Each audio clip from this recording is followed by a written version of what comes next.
Okay.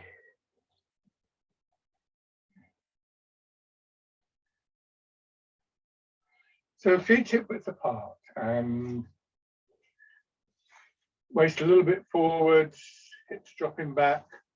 Just starting this very gentle, fluid turning from your hips in the center of your body. Make sure you are turning from the center. It's very easy to stand there doing this and not this. So some of this is about just changing our awareness of what we're doing, reminding ourselves as we need to that actually we're not concerned primarily with our arms.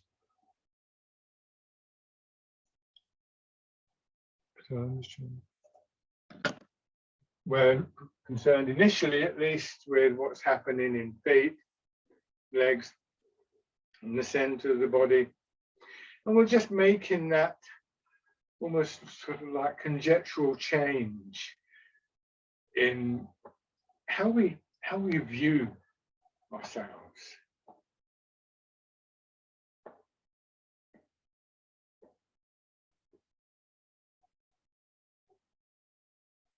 As I do this, except at the moment I'm looking straight ahead. So effectively my body's turning underneath my head.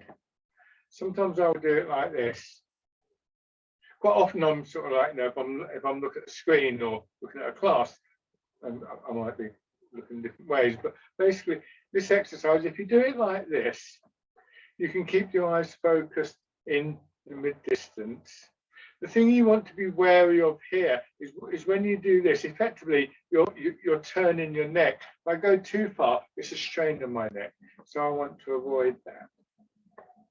Or you could do this, and now you see my head is moving with my body.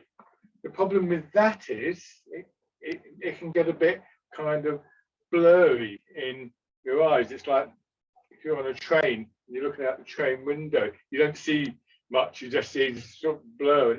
It's quite unsettling after a while. So you might want to move between the two.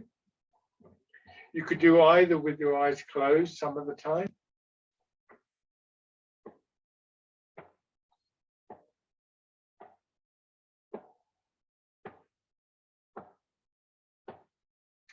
Making sure that what happens with your arms, they come around, they strike somewhere in this region.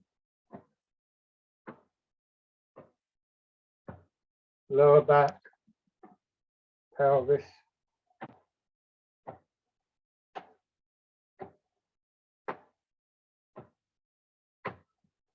A nice steady rhythm beginning to settle in.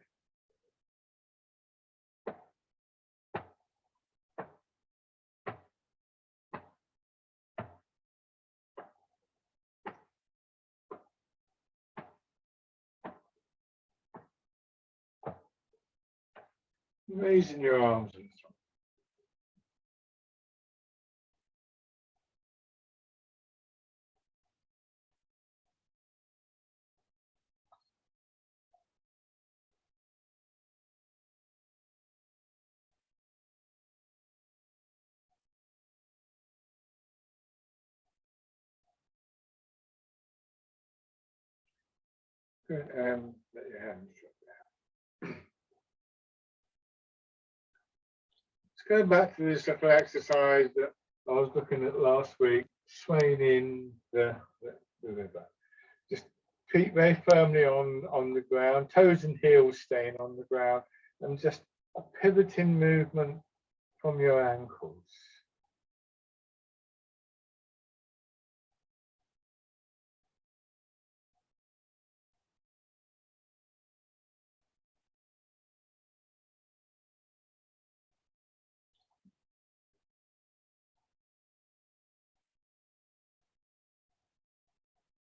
If I come a bit closer, yeah, perhaps see better what's going on. So what I'm not doing is this. I'm not bending it at my hip. Let me demonstrate that a bit more clearly.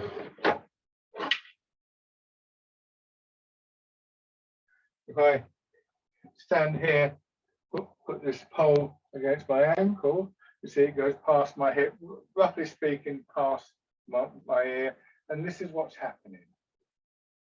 And you see, I'm staying more or less. I mean, it's not meant to be a rigid thing, but I'm staying in line with the pole.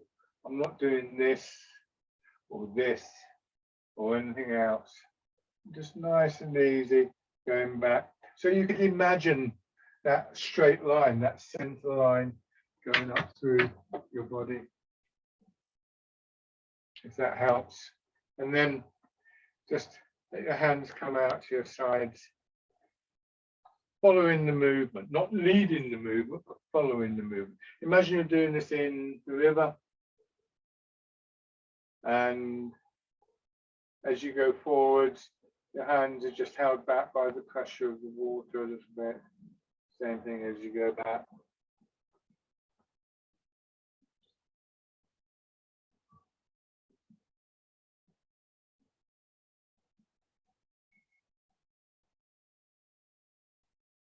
Soften your fingers, and just in your mind as you go through this, aware of those different elements, the three treasures. So body, mind, and movement, or body, mind, and energy. Your posture, your root, helping you to soften through your body, create the space for the movement. The movement itself, easing some of the tightness and the stiffness, calming your mind, calming your body, nerves. Awareness of the movement, the space within your body. Beginning to just focus your intent to both the shape, if you like, and the imagery associated with any particular exercise. Notice whether, say, for instance, you've begun to stiffen up in your knees or your hips. And the same kind of easy flowing quality in your attention as begins to develop in your body.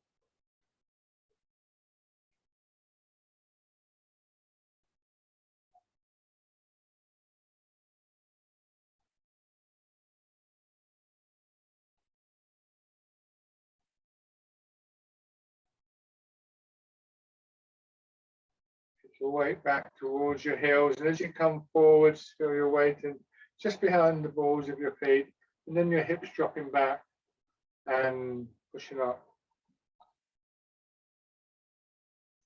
pressing down.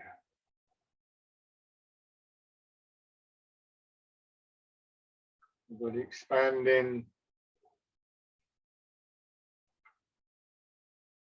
and driven by what's happening in your legs, hips, and center.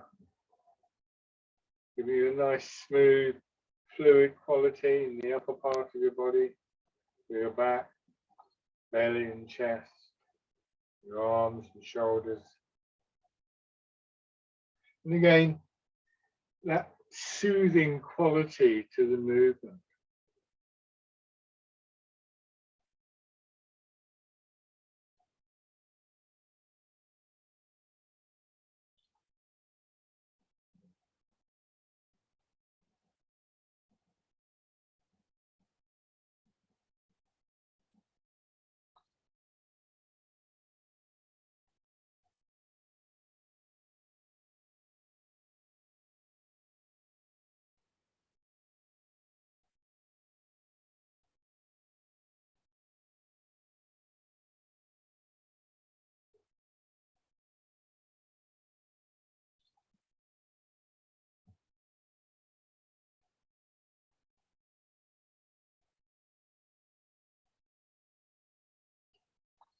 And changing. Same thing in your legs and your hips. Just turn your hands out. A wild goose, like a bird in flight.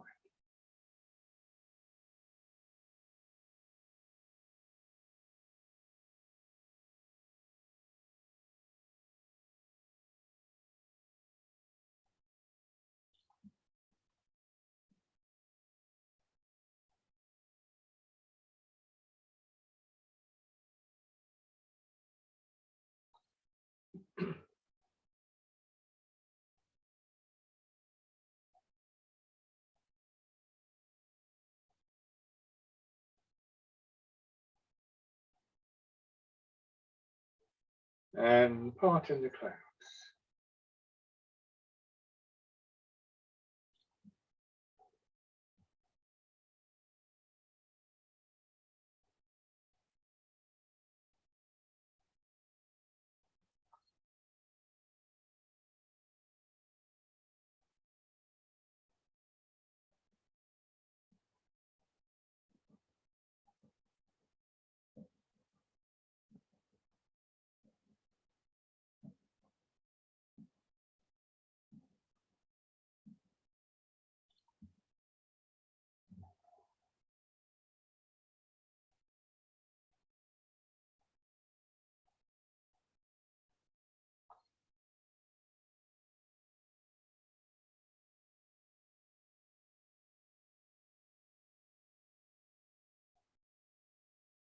One more round.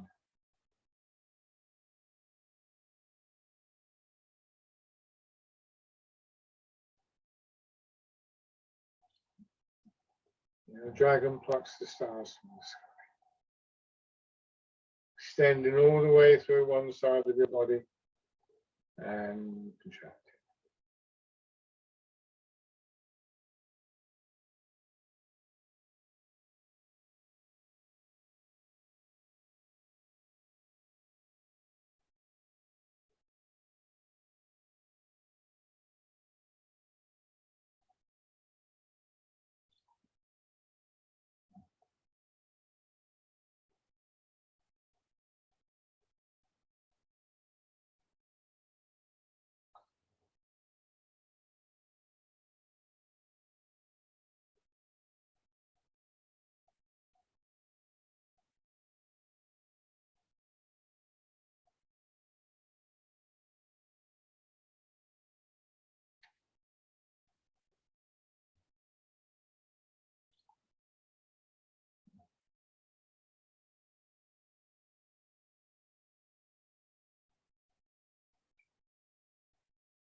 One more time.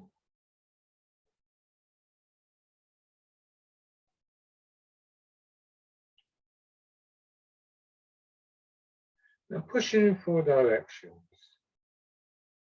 Taking your time,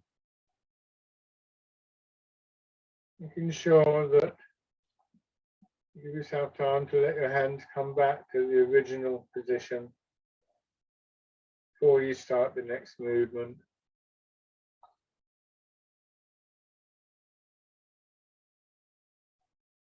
Turning again, your hips, the center of your body.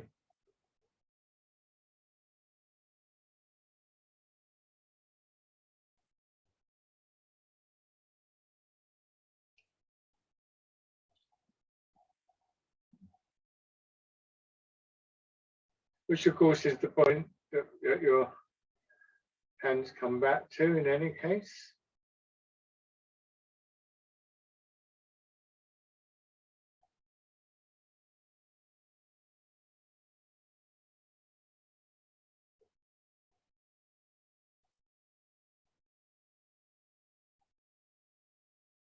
Try and feel the rotation in your arms all the way back into your shoulder.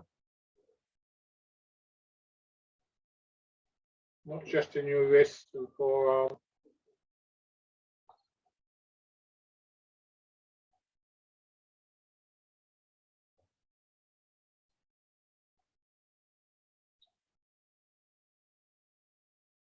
Moreover, when we do this, the rotation in your shoulder that I just mentioned is a mirror of the rotation in your hips.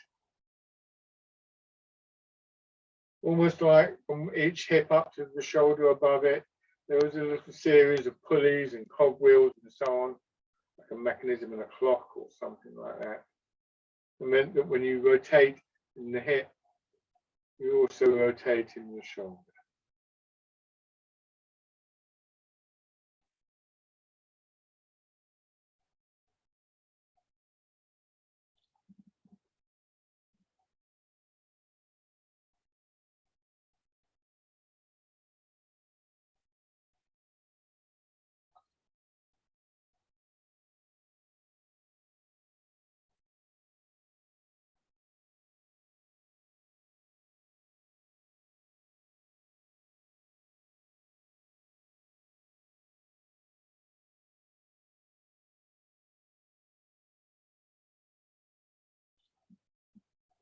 Good. Now, circling palms.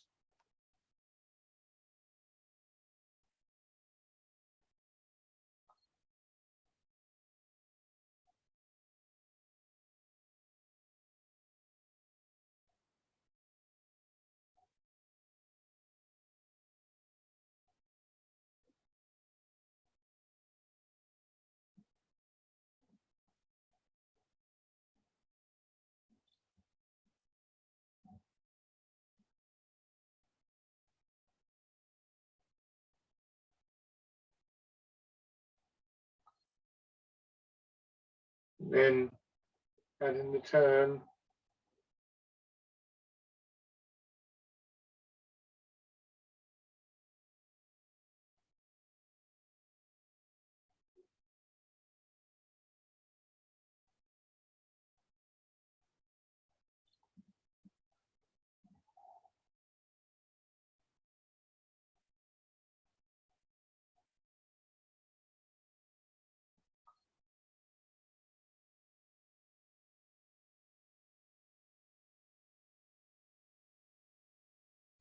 Change sides.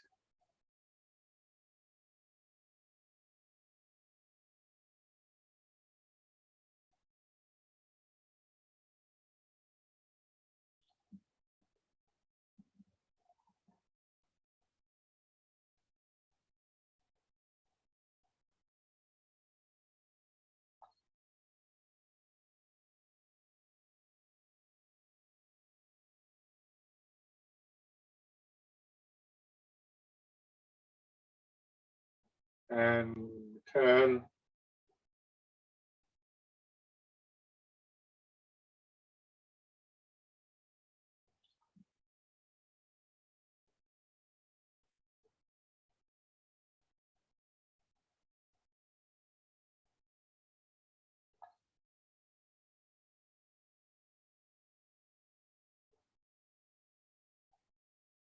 Once more.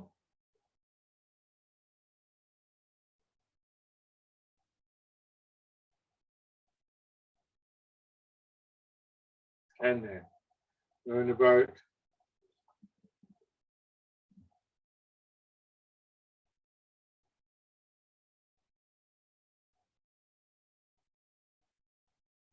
Once again, maintain the alignment of your upper body.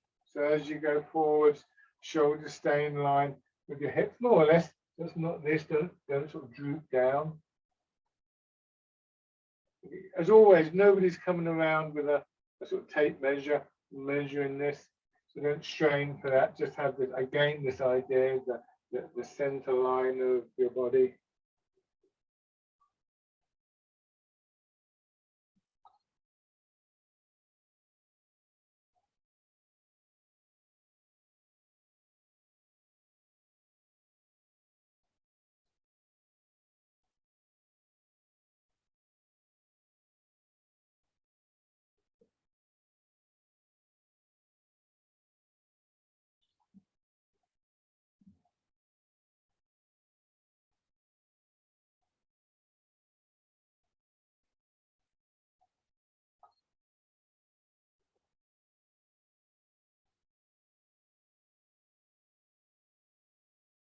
And then polishing the table, same thing, but also turning.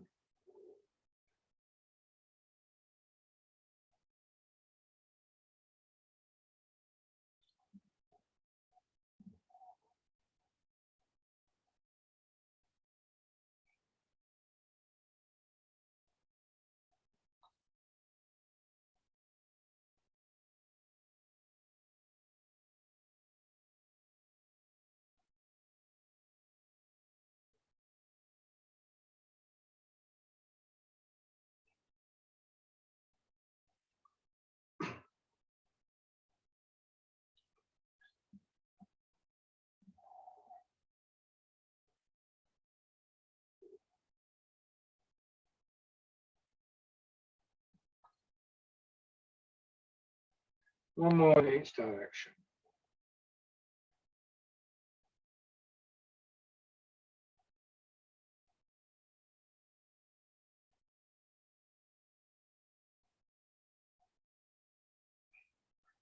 Good.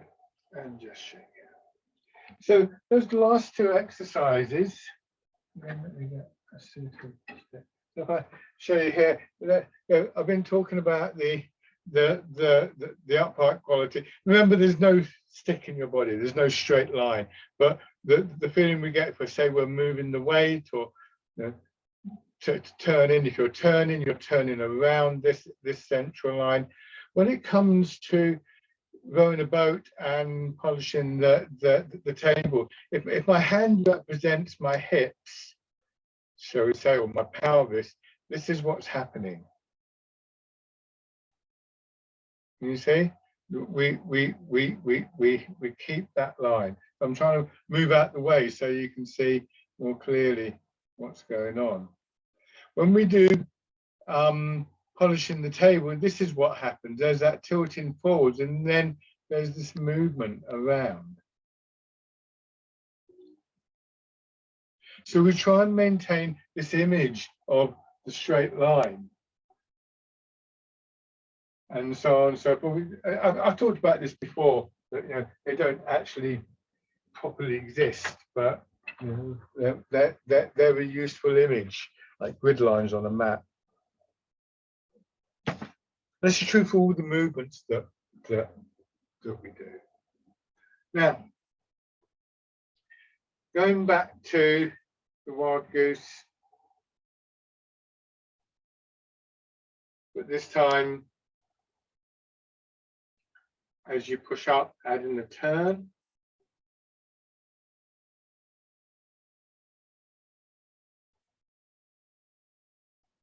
And listen, your hands drop all the way down.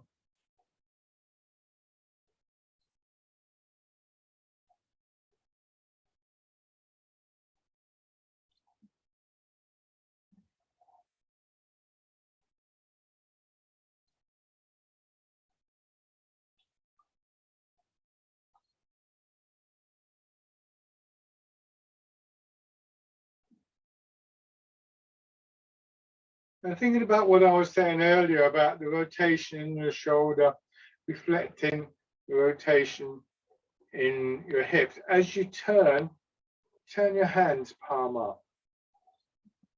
And then let them face in as you come back, and again.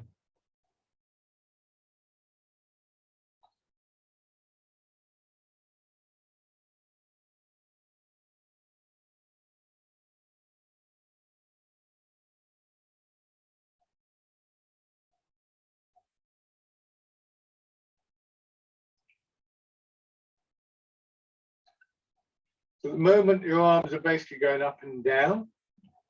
This time, from here, bring your backhand in towards the shoulder, and then it becomes more of a push-pull movement. But again, there's this rotation here. You can see that. And in fact, there is a rotation in your rear shoulder. It's not that rotation, but it's still rotating to bring your arm up. So we have a situation where here we're almost in the wild goose.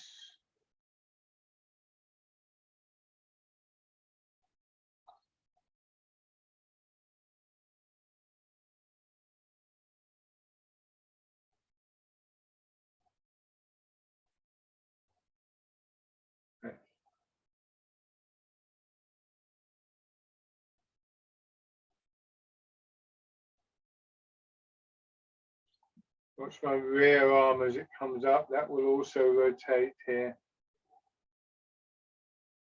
because it's natural. It's going to be the back of the hand leading, but with that rotation, and I'm exaggerating it slightly, it's going to turn palm up. And that sort of comes really in the last few moments of that stage of the movement.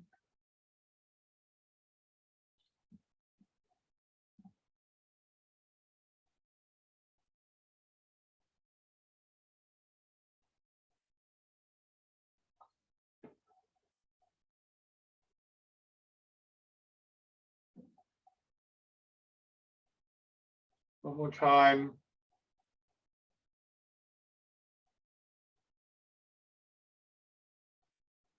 Good. Shake out. Your feet slightly wider than hip width apart. Go into the full horse riding stance if that's comfortable for you. Yeah, make sure I've got. So moving your weight across and then turning. You turn in the direction of the foot that you're above. Move your weight across and turn. Move across and turn.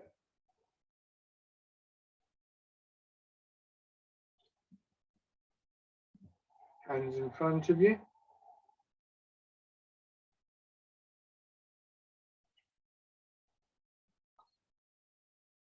Again, I'm going to come closer so you can see more what I'm doing. A bit of me would disappear. Go into your left foot, and as you turn, feel the rotation in your left hip, and rotate your arm out. So it's a rotation in the shoulder. You end up with your fingers pointing in the same direction as your toes. Do the same thing on the other side. It's going to disappear. It's not wide enough, but you get the idea. Again, linking those two movements in the body.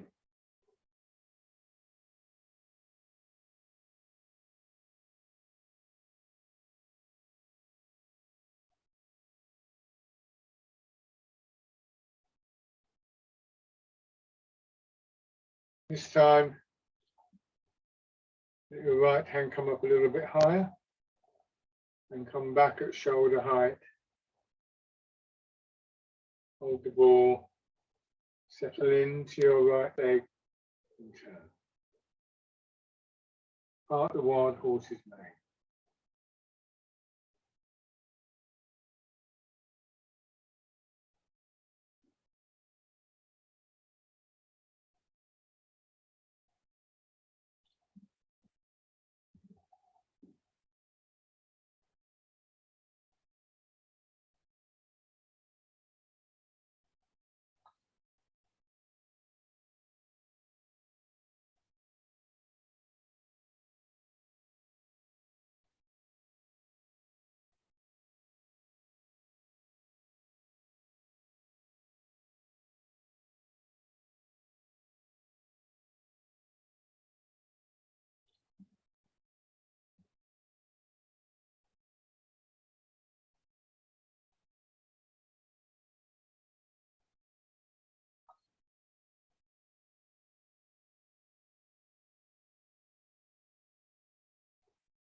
Do one more.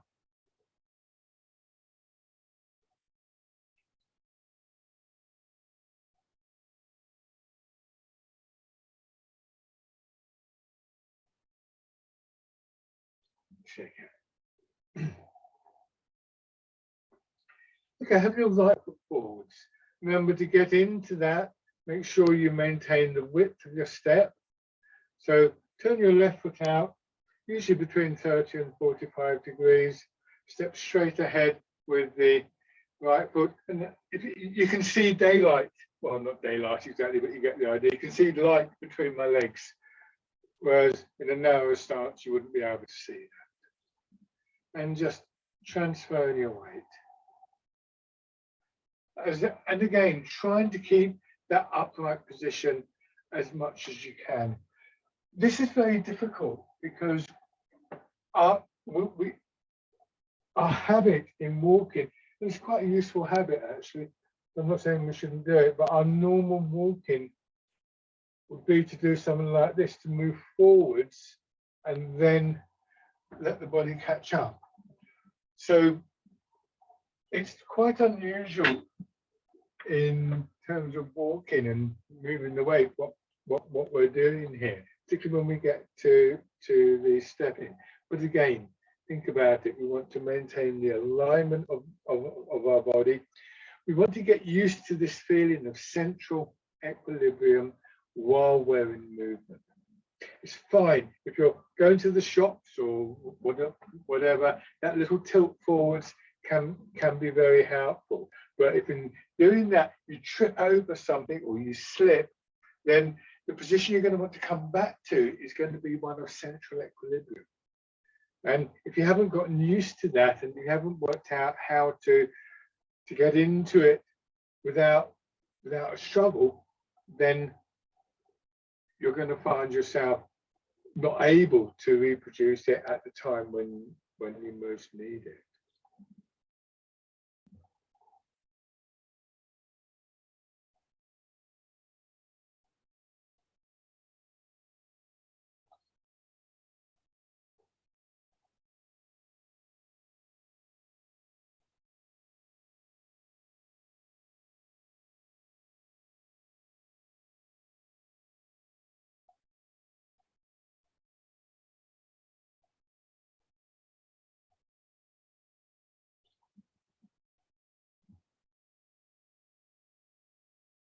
And then beginning to raise your toes and your heel.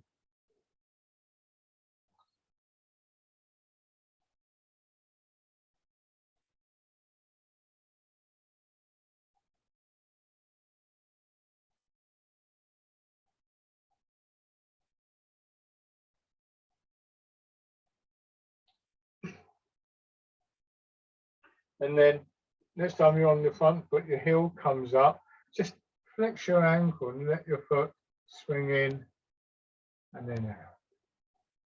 And with the front foot, you raise the toes. So that's the flexion of the ankle. What you do here is you just point your toes forward slightly. And again, that releases your foot from the ground and you can step in.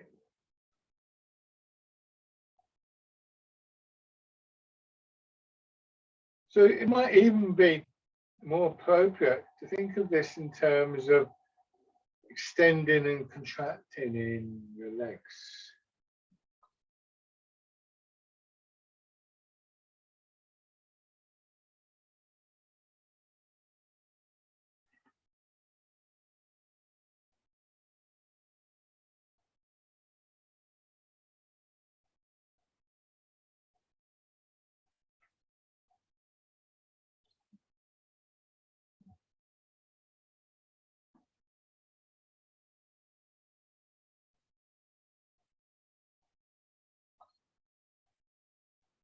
Good. And then on the other side.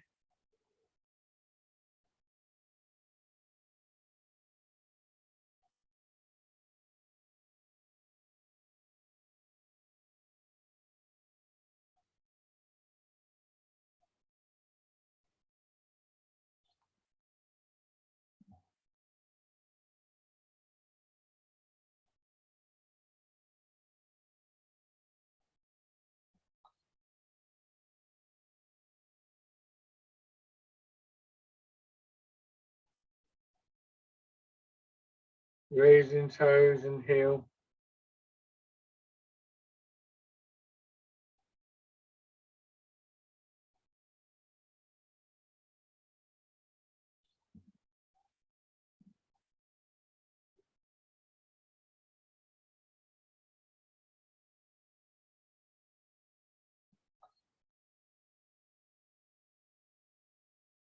Stepping in.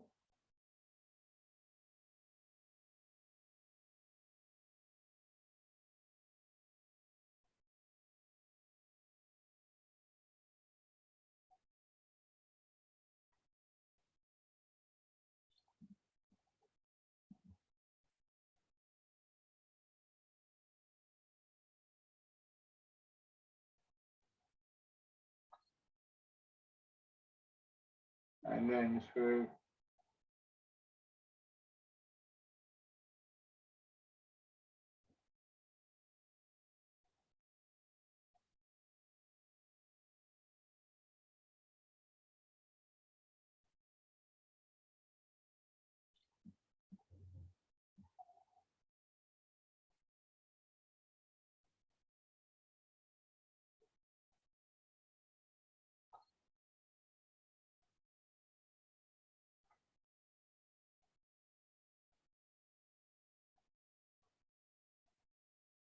and then the other direction.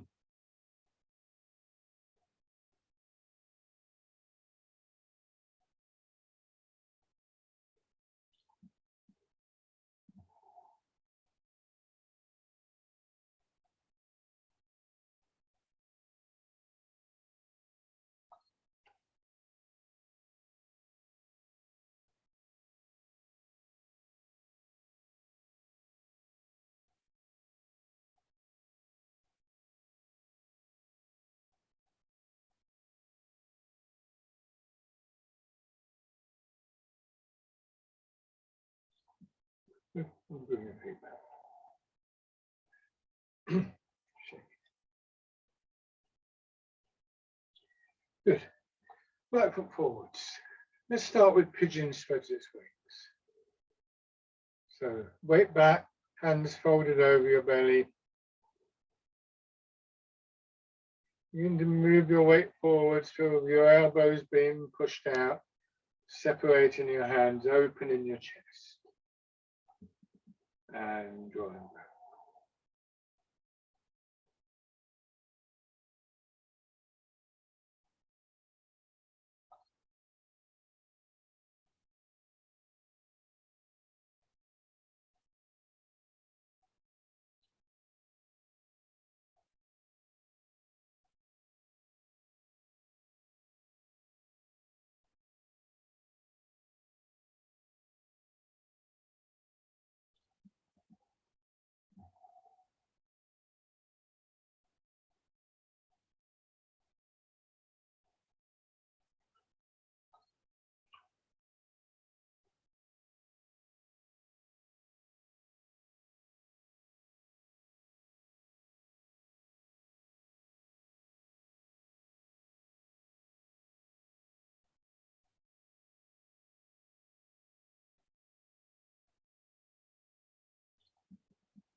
One more time.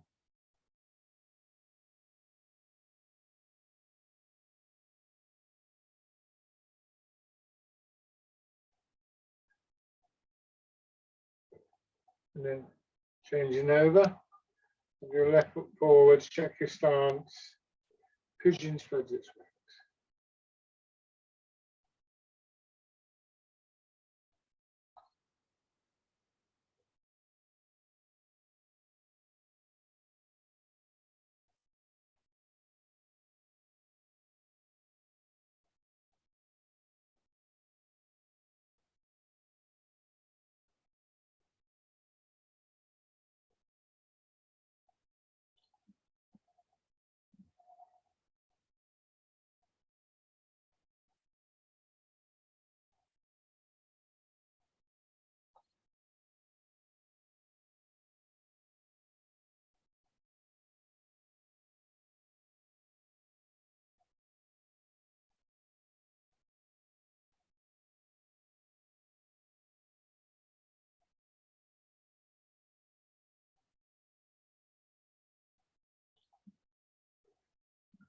One more.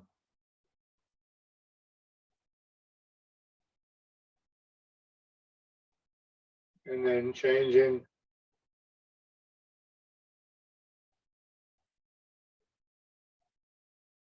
Fisherman cast it down.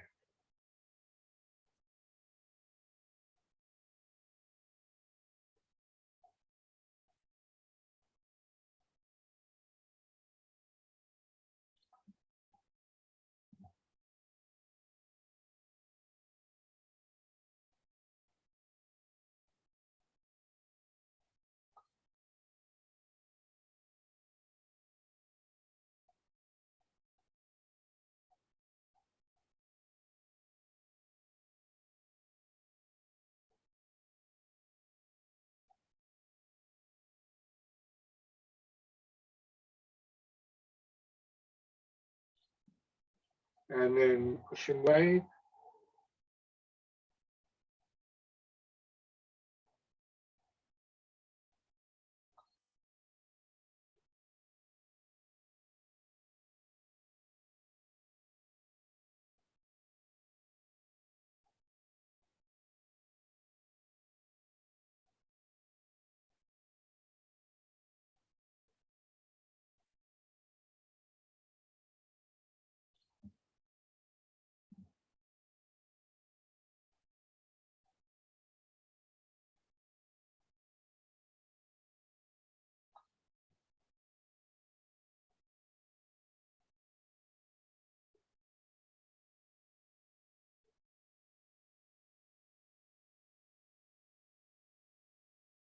turning into wind blows the willows.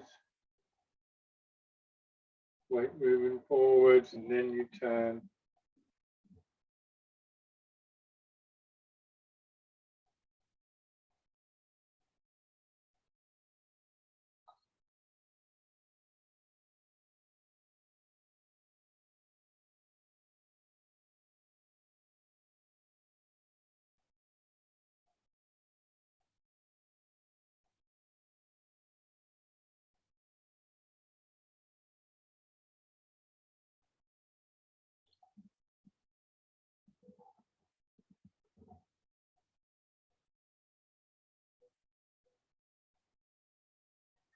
And this time changing to repulse the monkey. So here's that rotation again, going into your back foot. And again here, rotating on the back leg. Going forwards. Rotating on the front leg.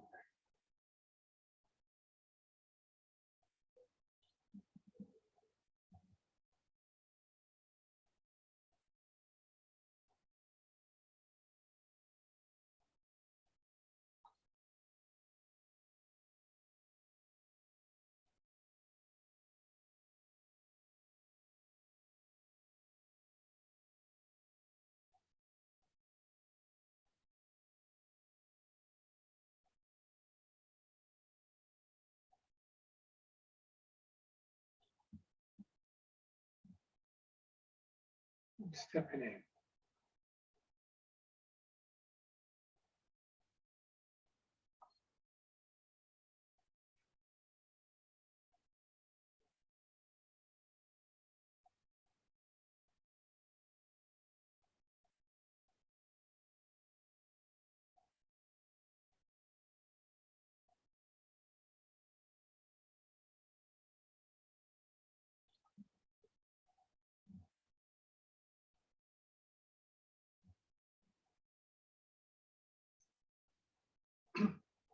Good. Now, right foot forwards. Still checking your stance. And fisherman cast.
This time changing to pushing wave.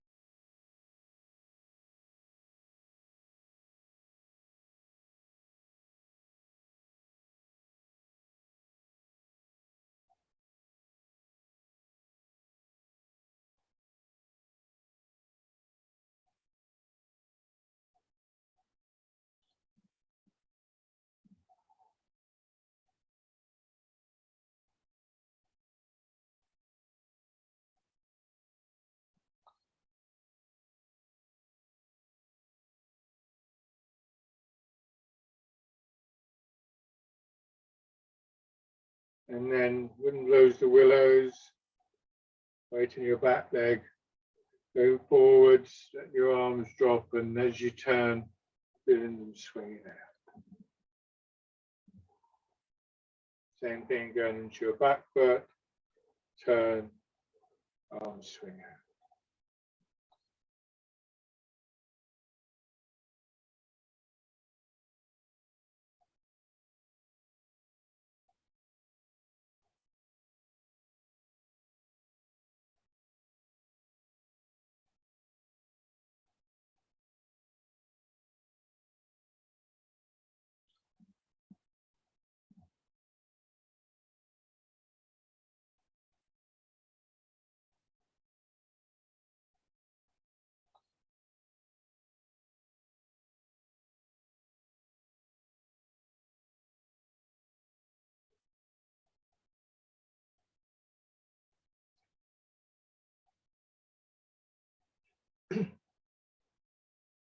This time let the turn.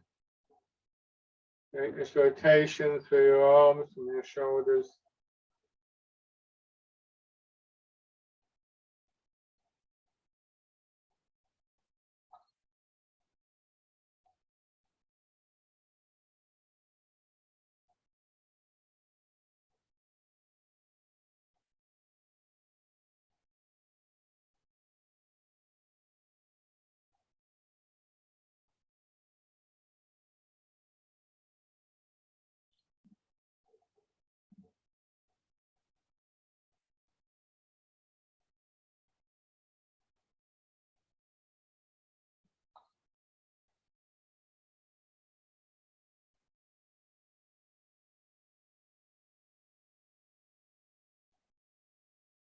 Stepping in.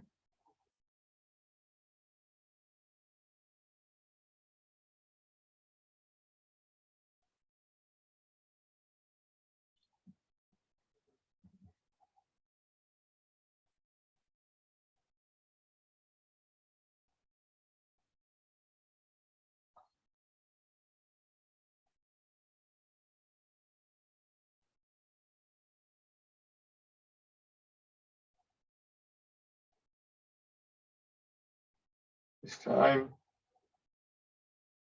step through.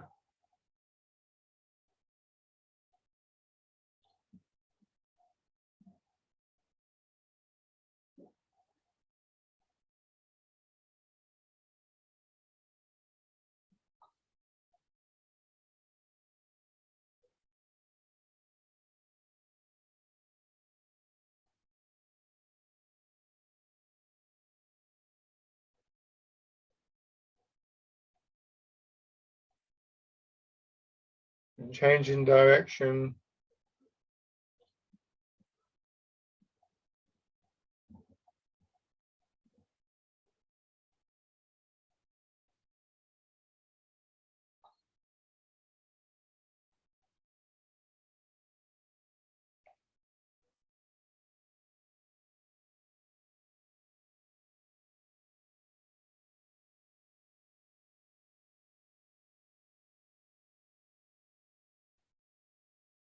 One more time.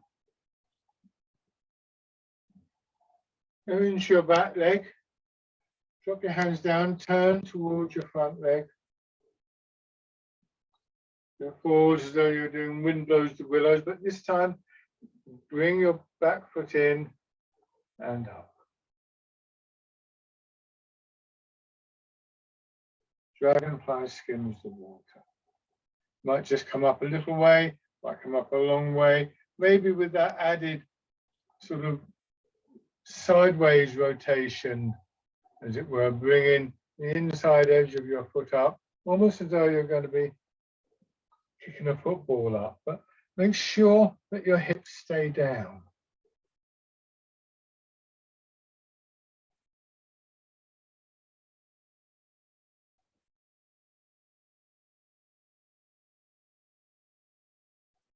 One more time in this direction.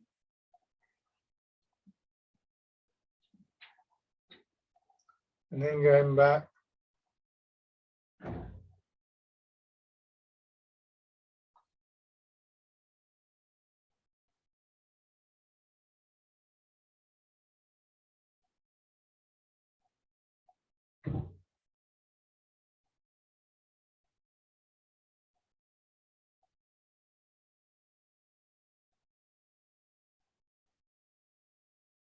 One more time.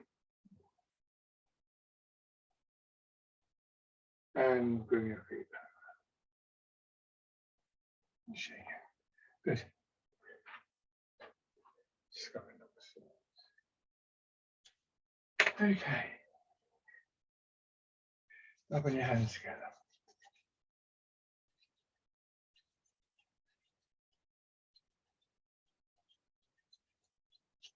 Tapping over your face.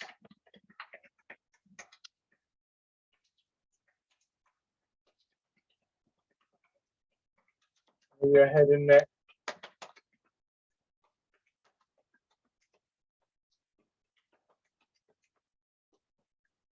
Down to one shoulder. Your arm.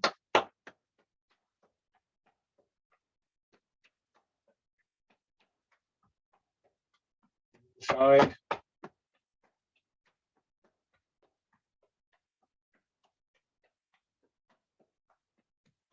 Up to the chest.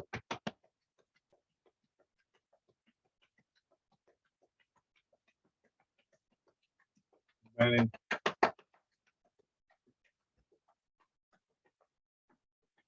Down to your back.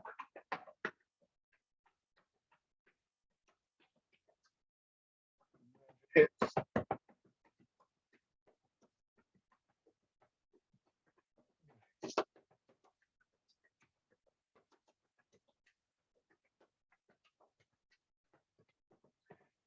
Give your legs a shake.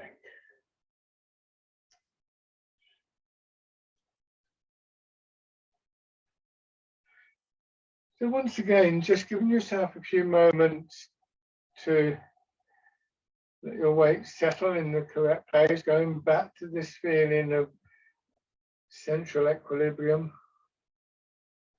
If it helps you, you can just do this little rocking exercise again. So sometimes it's like rolling the ball along the ground, and you roll the ball along and it comes to rest, but it doesn't stop abruptly. It sort of rocks forwards a little bit and rocks back, and then it sort of settles in to place. But sometimes you might just find your weight kind of gradually, as it were, sort of focusing in on a particular point. Weight forwards a little bit, hips dropping back. A couple of slow, gentle breaths. Your hips drop down just a little bit more and pushing up. Embrace tiger.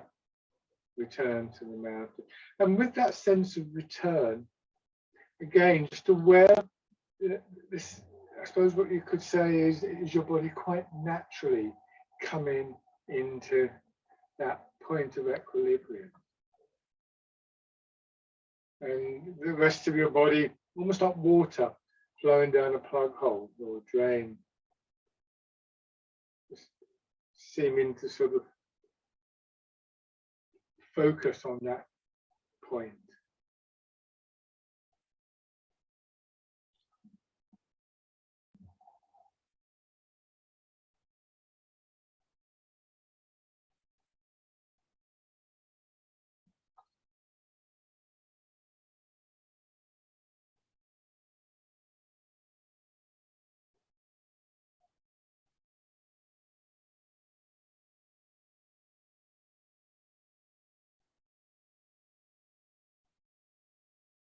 One more time.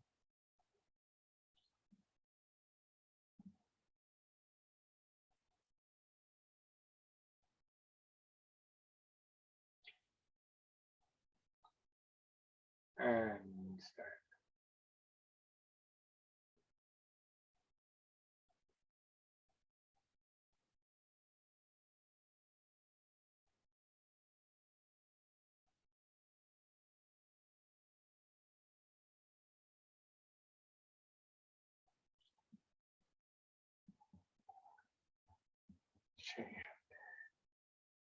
Thank you very much.